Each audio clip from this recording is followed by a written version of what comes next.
Entre les deux dimensions, c'est-à-dire, là, je vais en additionnant des pixels. Là, ça, c'est le logiciel, en tout cas, qui me dit, bon, mais celle-là est de tant de pixels par tant de pixels, celle-là, l'autre est de tant de pixels par tant de pixels.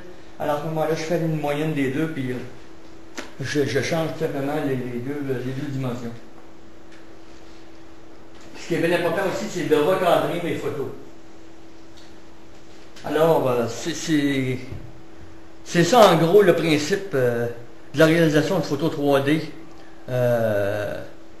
de photos 3D de la Lune. Ce qui est beaucoup plus simple et ce qui ne s'applique pas aux photos de Jupiter et de Saturne. Bon, maintenant on va voir quelques photos 3D que j'ai réussi.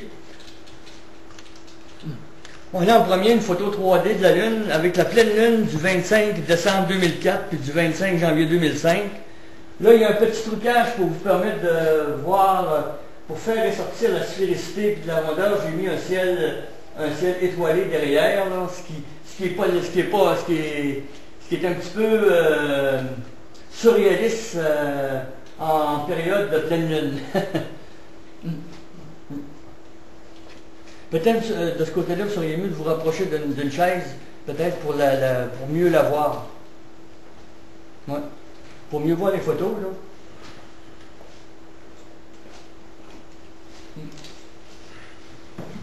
Malgré que vous êtes pas mal, c'est ça, parce que moi, dans d'autres caméras, dans d'autres conférences, j'avais du monde qui était très loin de l'écran, puis du monde, on voit rien. Je dis, rapprochez-moi un peu de l'écran, vous allez voir de quoi. Alors, c'est ça ici qui est le premier quartier avec un ciel profond. J'ai la même pleine lune, avec un ciel moins profond un peu. Ouais. Donc le fond du ciel étoilé, les étoiles qu'on voit là, c'est pas la réalité? Non, non, c'est pas la réalité, c'est Michel Renaud qui m'a conseillé ça, parce que Michel Renaud est un photographe qui s'intéresse beaucoup au 3D, puis lui, ce qu'il me dit, il dit, Martin, essaye de mettre un fond de ciel pour faire ressortir davantage la sphéricité. Ça va faire ressortir davantage la sphéricité de la Lune.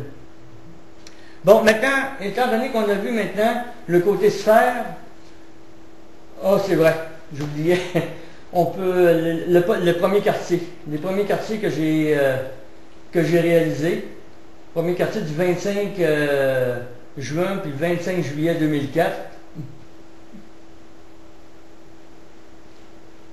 Le prochain va être un petit peu plus, mieux fait, en tout cas, j'ai réussi parce que là, vous voyez, presque à l'horizontale. Ça, c'est celui-là du 25 juin. Puis j'ai été chercher un autre quartier un autre premier quartier, un an plus loin. Mais ce qui est arrivé, c'est que les vibrations, eux autres, ils ont fait une révolution, puis ils sont revenus au point de. On peut dire sont revenus au point de départ.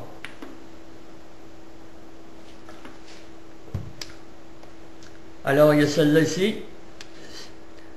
Maintenant, ce que je me suis... Moi, ce qui piquait ma curiosité, c'était d'aller chercher le relief sur ces photos-là, c'est-à-dire de faire ressortir la profondeur des cratères. Ici, on le voit que... Vous voyez ici que c'est on voit plus la sphéricité, mais puis le relief commence tranquillement à... tranquillement à ressortir, étant donné que j'ai plusieurs mois de décalage entre les deux photos. C'est ici, Archimède et Vallis Alpes.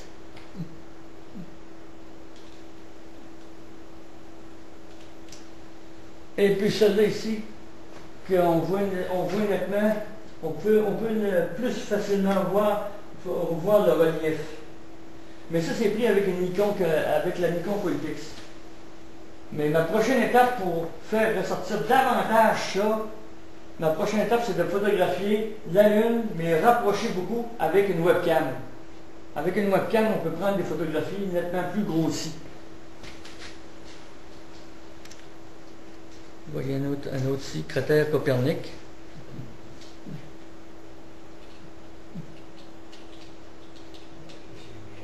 Ouais.